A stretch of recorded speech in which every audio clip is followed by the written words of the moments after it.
अस्सलामुअलैकुम, कैसे हैं सब लोग? ठीक ठाक हैं। मैं सुलेमान असलम और आप देख रहे हैं हमारा यूट्यूब चैनल ग्राफिक जीनी।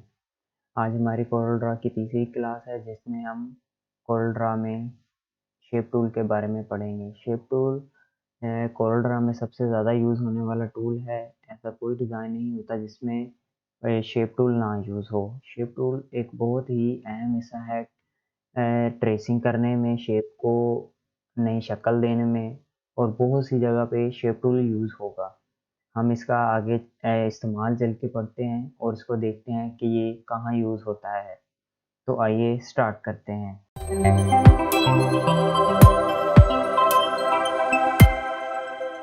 सबसे पहले ये होता है रेक्टेंगल टूल। मैं एक रेक्टेंगल लगा लेता हूँ क्योंकि किसी भी रेक्टेंगल लगाने के बगैर या किसी भी एलिमेंट के बगैर हम शेप टूल को नहीं पढ़ सकते। तो सबसे पहले मैं एक रेक्टेंगल लगा लेता हूँ। ये हमारा शेप टूल है जिसकी शॉर्टकट की है F10। हम कीबोर्ड से अगर F10 प्रेस करेंगे तो शेप टूल आ जाएगा। अगर हमारे पास पिक टूल है तो हमारे नोड्स कुछ इस तरह के होंगे। जैसे ही हम शेप टूल को सिलेक्ट करेंगे तो हमारे नोड चेंज हो जाएंगे। इससे हमें पता लग जाएगा कि हमारा शेप टूल एक्टिव हो चुका है। जैसे ही अब हम ये देखेंगे कि इसके अंदर शेप टूल को कैसे यूज़ करते हैं। जैसे ही हम इस बॉक्स के एक कॉर्नर के ऊपर एक नोड के ऊपर जब हम इस अपने माउस को लेके आते हैं, अपने कर्सर को लेके आते हैं, तो इसके साथ प्लस का आइकन बन जाता है। इसका मतलब ये है कि ये एक्टिव है इस जगह से। अब जैसे ही हम इसको क्लिक करेंगे तो ये इस शेप के रेक्टेंगल के कॉर्नर्स राउंड करेगा, जैसा कि आप देख सकते हैं। इसमें एक तो इसका सबसे आसान हल ये है कि हम इसको यहाँ से यूज़ कर लें। इसके बाद अगर हमने किसी एक कॉर्नर को राउंड करना हो तो हमारे पास ऊपर यहाँ पर इसके प्रॉपर्टी बार में ये शो हो रहा है बॉक्सेस। ये 4 बॉक्सेस हैं, ये इसके चारों कॉर्नर्स होते हैं। ये हमारा लॉक है, इसको अनलॉक करेंगे। अगर हमने किसी एक कॉर्नर को राउंड करना है तो यहाँ पे उसकी राउंड करने की वैल्यू ऐड करेंगे कि कितना उसको राउंड करना है। जैसे कि मैं यहाँ पे 2 ऐड कर देता हूँ तो ये देखें रेक्टेंगल टूल की एक साइड राउंड हो गई है। अब मैं चाहता हूँ कि यहाँ पर बिना टाइप किए मैंने एक कॉर्नर राउंड करना है। तो जैसे ही मैं इस शेप के इस ऊपर आऊँगा, नोड के ऊपर आऊँगा और क्लिक करूँगा तो ये नोड आपको दूसरों की निस्बत चेंज होता हुआ नजर आएगा। जैसे कि ये ब्लैक है, बाकी सब वाइट हैं। मैं इसको पकड़कर ऊपर या इस साइड पे जाऊंगा तो ये राउंड हो जाएगा। अगर इसके साथ मैंने 2 कॉर्नर राउंड करने हैं तो शिफ्ट प्रेस करके मैं यहाँ से ये ले लूँगा तो ये 2 राउंड करेगा कॉर्नर। और आप इसके अलावा यहाँ पर इसकी प्रॉपर्टी बार में देख सकते हैं कि ऊपर से 2 कॉर्नर्स राउंड हो रहे हैं। अगर अगर मैं इसके अलावा 3 राउंड करने हैं तो मैं शिफ्ट दबाकर तीसरे को भी प्रेस करूँगा तो वो ये तीनों प्रेस होंगे और तीनों कॉर्नर राउंड हो जाएंगे। और इसके अलावा शेप टूल बॉक्स के ऊपर ये सिर्फ इसी तरह काम आ सकता है कि इसके कॉर्नर्स को राउंड करने के लिए। इसके अलावा एक रेक्टेंगल के ऊपर ये इससे ज़्यादा किसी यूज़ में नहीं आता। इसमें अब कॉर्नर राउंड की मुख्तलिफ शेप्स होती हैं, जैसा कि आप यहाँ पे प्रॉपर्टी बार में देख सकते हैं।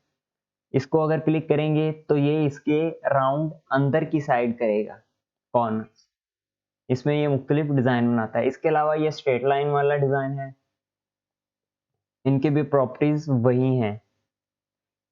हम इन्हें एक प्रेस करके भी कर सकते हैं और सब एक साथ भी हो सकते हैं।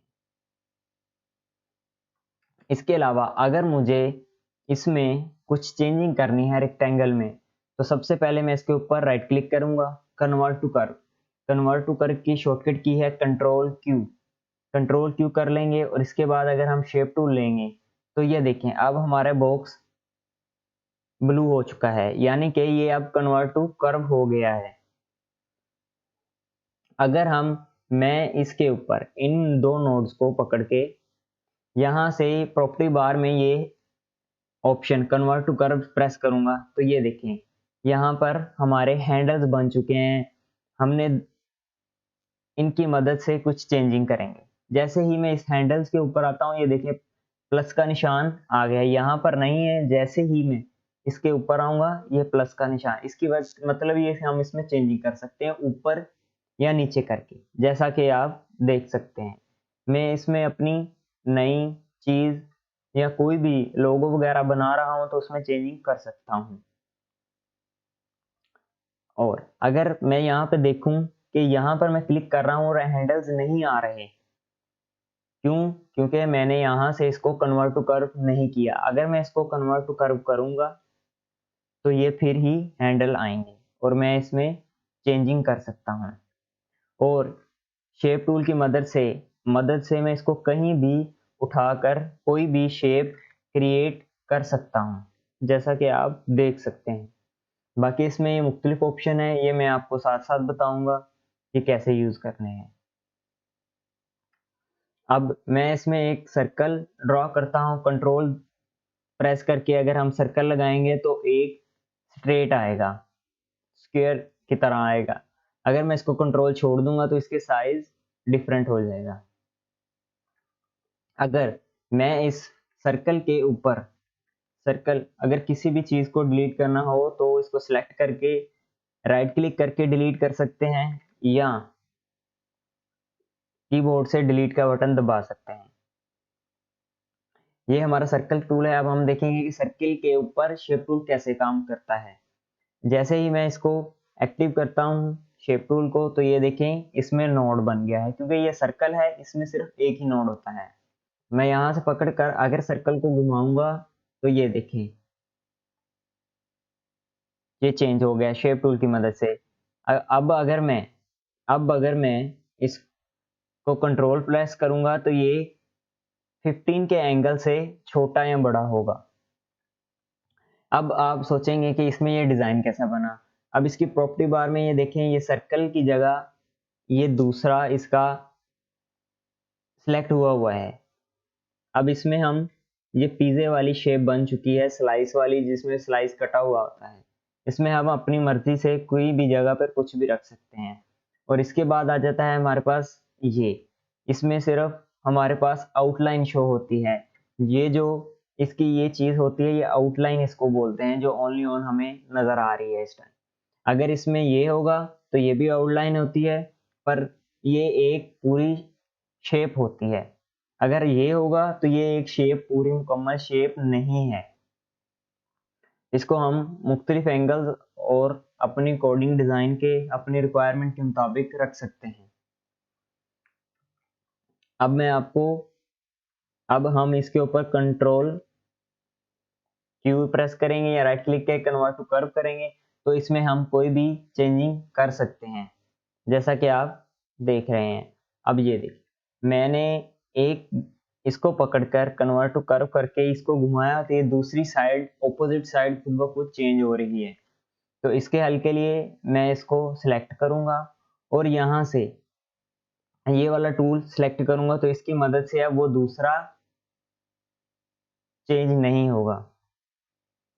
तो ये हमें प्रॉब्लम आती है, ये मैंने आपको क्लियर कर दी है कि इसको कैसे यूज करते हैं। इसके बाद शेप टूल को आगे आगे जैसे हम कोई ना डिजाइन बनाएंगे तो आपको साथ साथ इसकी सेटिंग्स और कैसे यूज करते हैं ये पता चल जाएगा। इसके बाद हमारे पास शेप टूल के पैनल में आ जाता है आगे स्मूथ टूल की मदद से हम कोई भी कॉर्नर वाली जगह को क्लिक करेंगे तो ये स्मूथ कर देगा।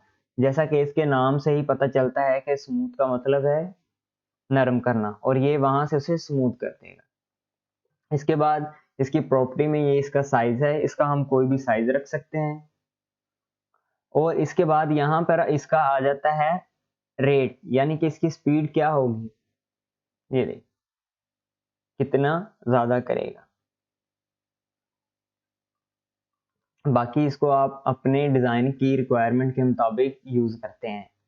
कोरल में ये इतना ज़्यादा यूज़ नहीं होता, अगर यूज़ होता है तो ट्रेसिंग में यूज़ होता है।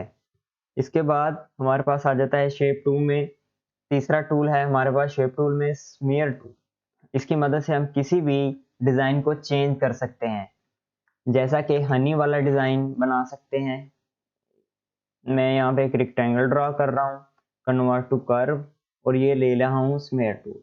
इसकी मदद से हम वाटर हनी वाला कोई भी इफेक्ट लगा सकते हैं, ड्रॉप्स वाला, जैसा कि आप देख रहे हैं। इसमें हम किसी भी साइड से कोई भी चेंजिंग कर सकते हैं। इसकी प्रॉपर्टी बार में सबसे ऊपर ये इसका साइज आ जाता है, और ये इसका प्रेशर आ जाता है कि इसका प्रेशर कितना रखना है। और इसमें इसकी दो कैटेगरीज होती हैं, एक ये वाली जो हमने यूज कर ली है, और एक ये दूसरी होती है, ये थोड़ा सा कम प्रेशर लेती है, यानी कि लंबा ज़्यादा होता है और कम प्रेशर में ज़्यादा करता है। इसके बाद ये आहिस्ता आहिस्ता चीज़ें हम इंशाल्लाह नेक्स्ट आगे यूज़ करेंगे कोरल में किसी भी डिज़ाइन को बनाते हुए। इसके बाद हमारे पास आ जाता है शेप टूल में स्पाइरल टूल। इसके बाद हमारे पास आ जाता है शेप टूल में स्पाइरल टूल। स्पाइरल टूल किसी भी जगह पर अगर किसी भी पाथ के ऊपर, किसी भी आउटलाइन के ऊपर अगर हम क्लिक करते हैं तो ये वहां पर सर्कल टाइप स्फीयर बनाता है। अगर ये हमने बनाया है एंटी क्लॉकवाइज, अगर हमने क्लॉकवाइज बनाना है तो यहाँ से इसकी प्रॉपर्टी में ये एंगल चेंज करके हम बना सकते हैं। हम कहीं पे भी पाथ के ऊपर रख के कुछ भी ड्रॉ कर सकते हैं।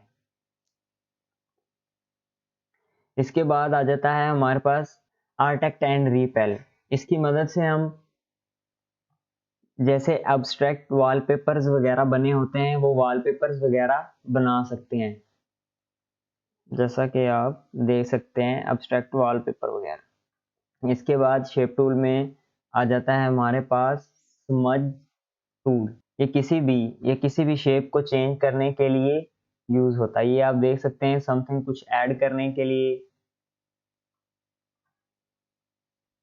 इसके बाद हमारे पास ये मोस्टली वो टूल्स हैं जो कोरल में ज़्यादा यूज़ नहीं होते। इस वक्त मैं सिर्फ आपको टूल बता रहा हूँ, इंशाल्लाह नेक्स्ट जब हम कोई डिज़ाइन बनाएंगे तो उसमें इनको यूज़ करेंगे। इसमें हमारे पास नेक्स्ट टूल है, इसकी थोड़ा सा साइज चेंज करते हैं। ये देखिए,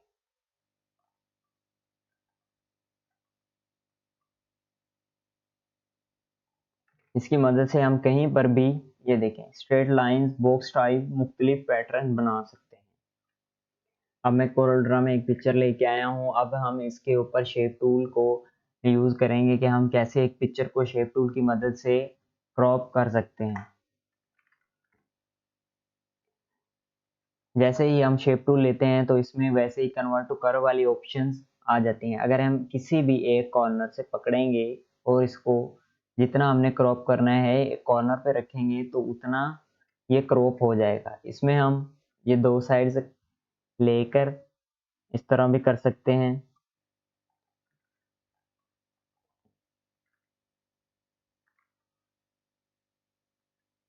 इसको हम अपने अकॉर्डिंग किसी भी चीज़ को, इमेजेस को, रास्टर को हम क्रॉप करने के लिए शेप टूल यूज़ कर सकते हैं कोरल ड्रा में। अब मैंने इसको क्रॉप कर दिया, पर मैं चाहता हूँ कि मेरी पूरी पिक्चर वापस आनी चाहिए, तो शेप टूल पकड़ के सारे नोड्स को सिलेक्ट ऑल करके, कंट्रोल ए से सिलेक्ट ऑल होता है सारे करके, और मैं डिलीट बटन, कीबोर्ड से डिलीट बटन दबाऊंगा तो मेरी जितनी पिक्चर थी वो सारी की सारी वापस आ जाएगी। तो आज हमने जाना कि शेप टूल को कैसे यूज़ करते हैं। इंशाल्लाह नेक्स्ट इसका और भी यूज़ करेंगे और आपको इसके बारे में और डिटेल, इसकी प्रॉपर्टीज़ वगैरह बताएंगे। तो आज के लिए इतना ही। अगर आपको वीडियो पसंद आई है तो लाइक, शेयर और सब्सक्राइब करें। तो मिलते हैं अपनी नेक्स्ट वीडियो में। अल्लाह हाफिज़।